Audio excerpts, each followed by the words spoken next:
Niedikan ye the Nyamias say organizers no etimi ye nhihye te say edihye BUSIA and munyam na woda 110 years. Na me de kamea ye me say achekura dodo. E was say nka dani de nyina afi nyina no. E was say nka ye celebrate papa no. E sign say na dwene po opepa eni nimdie eni akoma pa ode som Ghana edam soronko ahobrase ne abotre ono oni wetim onim wetimi wakame ode abotre no ena de nante ne politics mo a ena ode be prime minister na me de samre no na misha na me papa yonko pa enti bibia me kai titru bia no eye one me papa nkomodi ana me papa nkomodi bia odi ma mete enopo emami bu no soronko bi se prime minister obetimi aka se me ne hwan se ko hu obi foforo no kofi ono hwan na kira o se o wa hobrase soronko bi na dwene poni ne nimde ne nhihye ya wa kruchire eguru krata so aye mu bia betimi akenka esua mi gidi se enya kokodro de ye adwuma oman ebeyi presidential ambition they say the ecosen well yeguso enye ade aye ne dakro say me ye press engagement ya ye vetting report about omo publish here ye call special delegates conference ye special delegate conference na November and ye better main election until ye special delegates conference na afei na me be si form any delegates akokasa in the run up to the main elections tie guso ye adwuma pa de dikan momunya yurehemu soronko ebi wo MPP omunya yurehemu soronko ewo oman Ghana mu never give up on the country Ghana e dansa boa MPP wo hoi na ye mo bi wo hoi ye betimi echinchim no amiemia ama peja ama enigi a wo se Ghana manya no eni awrehemu ne ahoto a wo se Ghana manya no ye nsa beka me de nkrofo ka breaking the 8 ya na misiri na uwie 8 na asan de akoma obi foforo that be nti break 8 na after 8 near the akoma NDC. I want this party to hold the power in this country at least for another 40 years. And sana o maino timi enya fapem papa bi agina so. It's not about breaking the 8. It's about becoming the dominant political force in Ghana for the long time. Clearly, most of the great things that have happened to our country happened under leaders born from the Danquad BUSIA Dombo tradition, the noblest political tradition in Ghanaian history. Chairperson, ladies and gentlemen, Ghana continues to benefit from the plantation seeds sold by Dr. Kofi Abrifa BUSIA. Apart from their domestic usage, today, teak is the most exported timber species from Ghana, both in terms of volume and value. Last year, for instance, teak constituted, in terms of volume and value, 58% by volume and 49% by value of all the 42 timber species and wood products exported from our country. The seed sold by Dr. BUSIA some 53 years ago has become a major contributor to our national economy. As I have said, what distinguishes great leaders from others is their foresight, planning, ability to take decisions, and implement policies that have lasting impact on future generations. As the saying goes, and I quote, "A society grows great when old men plant trees in whose shade they shall never sit." End quote. This saying is epitomized in the ideas and policies of Dr. Kofi Agyarko, the man we celebrate today. And we, followers of his tradition, continue to pursue this path through policies such as the National Health Insurance Scheme, the School Feeding Program, the Livelihood Empowerment Against Poverty, LEAP, the Free Compulsory Universal Basic Education, FKIP, the National Identification Program, the National Digitalization Agenda, and the almighty Free Senior High School Policy, among others. On this special day, ladies and gentlemen, the greatest gift we can dedicate to the memory of Dr. BUSIA is to demonstrate our commitment to the green society he yearned for earnestly through good stewardship, the preservation of our environment, and planting of trees. As Chairman, representative of President Kufuor, Nana SKB Asante, honorable ministers, revered chiefs, distinguished guests, ladies and gentlemen, as we honor posthumously the 110th birthday of Dr. BUSIA, we must be unwavering in implementing policies and programs that contribute to promote sustainable and holistic development of our country, even though they may not be popular today. Ours is a private sector driven, even in greening our nation, and thus let us be united in building a prosperous Ghana while honoring our sacred duty to put in place the building blocks for the Ghana we desire, which aligns with the vision of that colossus of our history, Dr. Kofi Agyarko. May God continue to bless the memory of Dr. Kofi Agyarko and give him a peaceful place of abode. And may God bless us all and our republic. I thank you. Ghana. And people didn't take kindly to that. Another thing that he did that to me makes him very different was that at that time he saw that we needed the inflows of foreign direct investment. And so right away he opened the frontier of the country to receive foreign investors. Again, he was misconstrued. People said that, Kwame Nkrumah was very good. Nkrumah sent away the whites. This BUSIA has gone to bring them back. They didn't understand foreign direct investment. But, ladies and gentlemen, let me say that foreign direct investment is the way to go. China, and those of you here, you can Google and follow me with it. China, in 1980, the total GDP of China was $191.1 billion US. And the population of China at the time was 980 million. And so China in 1980 was far poorer than we are today. Because Ghana, today our GDP is $78 billion US, and our population is about 33 million. And so Ghana today is far better than China was in 1980. China in 1980 opened its frontier for foreign direct inflows. And when they did that, today as I speak with you, GDP of China is 18.1 trillion. And China is the second biggest economy after USA. And so if we had listened to BUSIA, maybe Ghana would have been China. But they say, oh, this man is bad. He's going to bring back the whites who were sacked from this country by Kwame Nkrumah. People didn't understand him. And indeed, today, that is what is happening. Populism.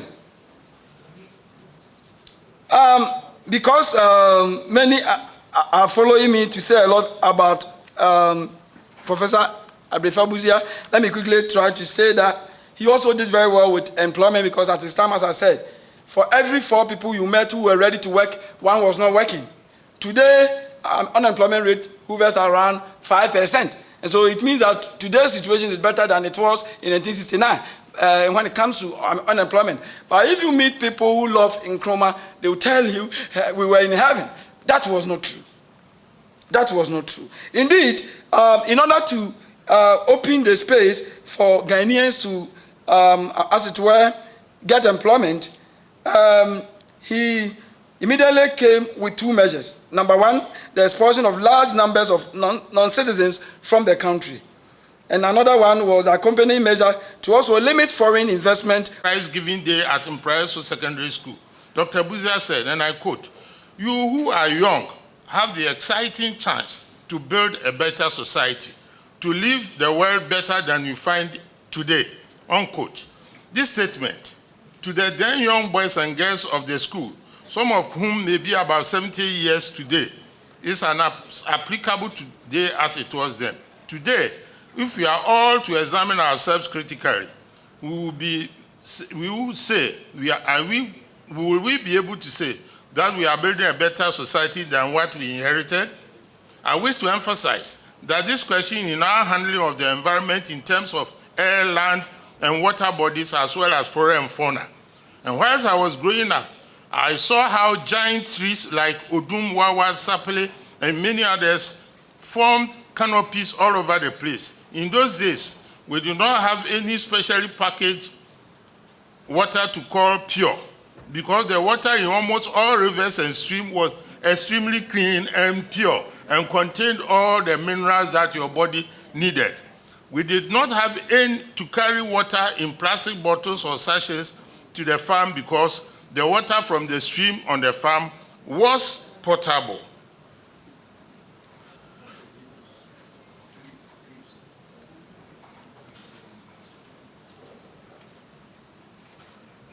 It was potable and wholesome to drink. And fast forward to our times, 2023. What do we see? Sadly, we are even on the verge of losing some great rivers that constitute an integral part of our culture.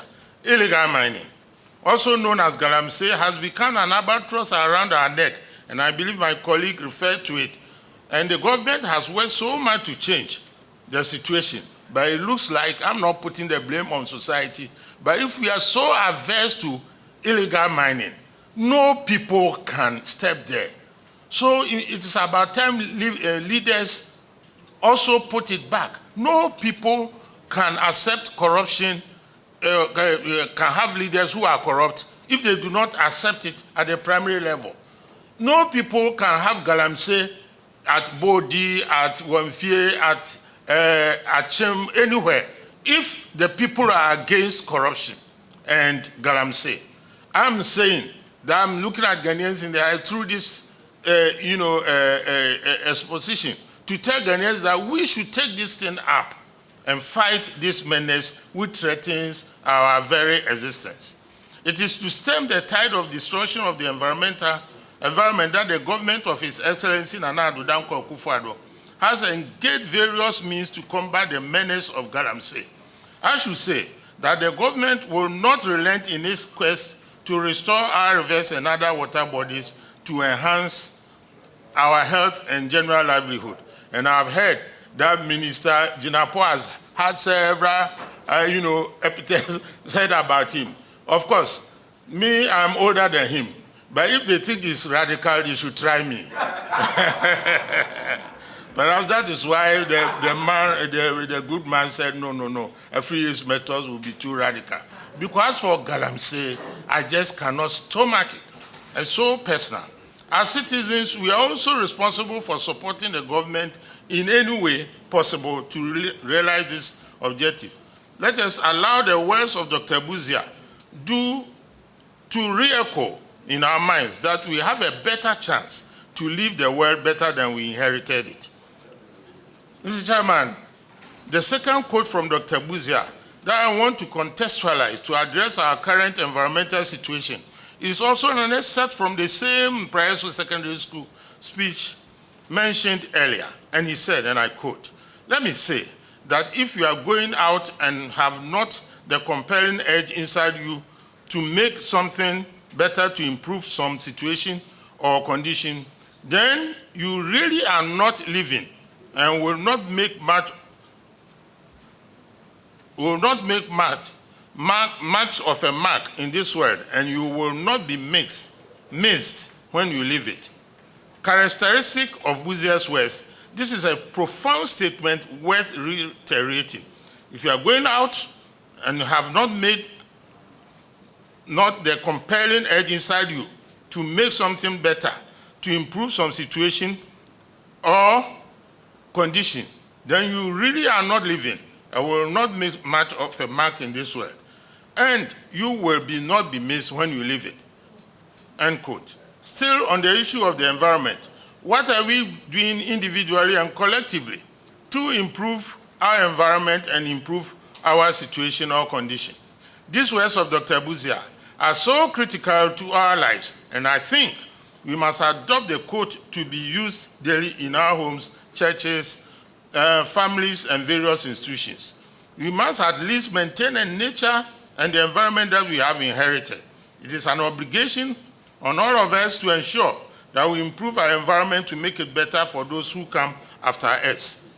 It is a clarion call to all of us, and I think it should be adopted in our homes, mosques, churches, etc. That constitute our country, said that every day we must tell ourselves that we intend to do better, to better the situation. And then also to better the environment, said that we can make a mark for which we will be remembered.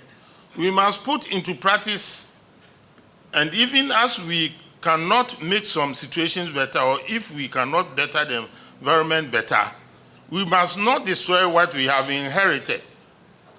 That is to say, above all, do not do harm, part of my Hippocratic oath.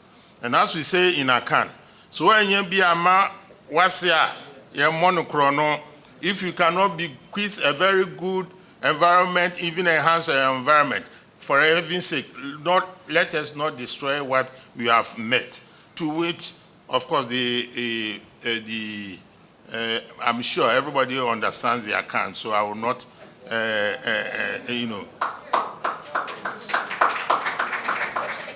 Mr. Chairman, the final statement of Dr. BUSIA that I want to highlight in the context of our environmental stewardship is an excerpt from the victory speech following the Progress Party landslide victory in the 1969 elections on September 3rd, 1969. And here, I remember, whilst you were, celebrating, so we also even celebrated even more. Because SK Upon, actually, go and check your records, had the second highest vote after Menchia under Safuodu. Who says the service don't vote for BUSIA tradition? We do. We do not manage as well, let me tell you.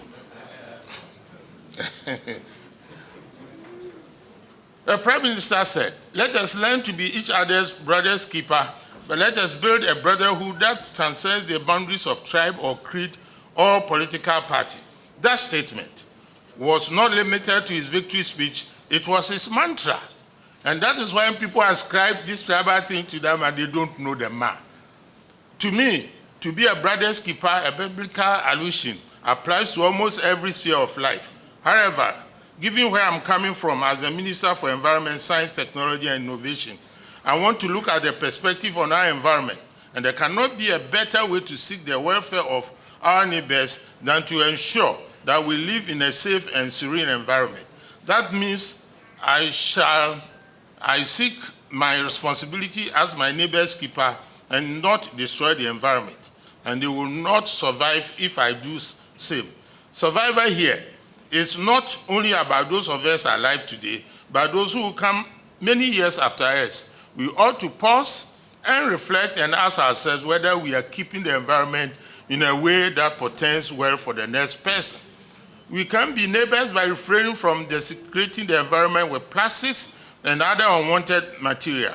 We can be our neighbors' keepers by ensuring that we go about fishing, farming, and all forms of our livelihood in ways that do not jeopardize the environment. And indeed, on this note, I wish to call on all our brothers and sisters who are doing galamsey to consider the activities and the effects that they have on our environment and how they impact the next generation.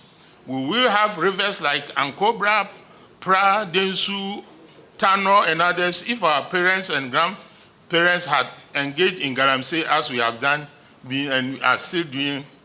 My chairman, in conclusion, let me say that the lessons that BUSIA has taught us are as good and worth implementing. Dr. BUSIA indeed was a great man, not only for Ghana, but for Africa and the world at large. Several years after his passing, he is still held highly and revered in various spheres of life, including institutions of higher learning, in politics, in religious circles, and in other. I'll move straight on. Nana Dr. SKB Asante, one of the men I have the highest regard for. Honorable Dr. Fiye, our very distinguished Member of Parliament and Honorable Minister for the Environment. Honorable Patrick Buama, Majority Chief Whip in Parliament. Honorable Agyarko, my brother from 4O-YEARS, you must just have heard where my mother comes from. And he's a true son of 4O-YEARS, no partiality in anything. Honorable Abu Jinapo, our young and illustrious Minister of State, distinguished ladies and gentlemen, please pardon me if I will just stop here with the civilities. It's a joy to be part of this program. In fact, I delivered one of the earliest lectures, a copy of which I brought today, for the benefit of the organizers, since these things must be, I believe, gathered and published for posterity. Dr. BUSIA, Professor BUSIA, I knew personally when I was about 10 years in my father's house. He struck me as different. In his company were men like Dankwa and others. That was Nasamankesi. Whenever these men came for rallies, at that time my father was treasurer of the UGCC in that part of the country. He spoke softly. He listened to others. The simplicity of his delivery was very, very unique. In fact, as a young boy, when I entered PRESEC, I wanted to be a sociology professor, just like Professor BUSIA. Circumstances changed my course from sociology to political science, but that's another story, the decision of professors and lecturers at that time. He was a man of great humility. He came from a very humble background, though a royal. Others really identified him early. Those were white people and shepherded him through Mfansipim, Achimota, abroad in the British tradition, where he became a professor of sociology and anthropology, the first African to do so in that distinguished university, which has produced about some 90% of British prime ministers. He fought hard to lead Ghana the right way, and we all stand as witnesses to it. Nsu Betwa Mframedi Kai, when he played it in Nkrumah Shired, he said it and it came to be that what had been promised Ghanaians was not what they were seeing. When he became prime minister, he showed that he was a real administrator who had acted and worked as district commissioner even in the colonial times. No wonder he was thinking of Walatu Walasa. No wonder he was contemplating full decentralization of our politics and our developmental programs. The first Minister for Rural Development, Akumfi Amiyamunifie, was appointed by him. I wish we really had the time to see the real effect of decentralization at that time. Unfortunately, Colonel Achampon did not allow us. And one of the greatest tragedies in the history of this country is that we removed BUSIA and put a champion there. And when he shouted, "Yentua, Yentua," we danced to the tune. We came to Tia all the bills that he thought we could not pay. You could not just repudiate those bills and expect those persons to sit and laugh with you. Distinguished ladies and gentlemen, it is important to celebrate this man. And when I was speaking, I had the privilege to deliver one of the earliest lectures. It is bound, and I'll present it to the organizers today. And I want us to really continue to learn from the pathway of such great men. He was selfless. And when he identified corruption as a problem, he really practicalized the solution thereto, including the fact that instantly he ordered all passport forms to be sold not at the passport office, but in post offices. That simple administrative directive led to the curbing of corruption in that wonderful place then called passport office. He was very, very rigid in developing other talents. It's unfortunate that in this country, we do not really engage in actual mentorship. BUSIA was very mindful of this. President Kufuor was one of those people he brought on board at a very early age, just before he became 30. And J.H. Mensah was a serious international public servant sitting here somewhere when BUSIA identified him personally, got a seat for him in Sunyani, and made him a minister after he having won a seat. One of his biggest regrets in my hometown, Osu, was that he did not have the opportunity to give the Minister of Health to Professor Sai, who he knew at Mfasipim. He was a man who identified talent and really worked with talent. Mediocrity cannot take us anywhere. If you have a good person you want to favor, you may favor in some personal ways, but not in public office. And I believe that's a very, very important thing for all of us. Technocracy, meritocracy should become our watchwords when we're talking about good governance in this country of ours. BUSIA showed the way. I would not want to speak much this evening, save to say at this juncture that I'm glad to be here and to be part of this program. I forgive the organizers for putting me in some room for quite a while before allowing me to join in this discourse. And I trust we are going to have a very useful time. I'm glad to accept to be chairman. I thank you.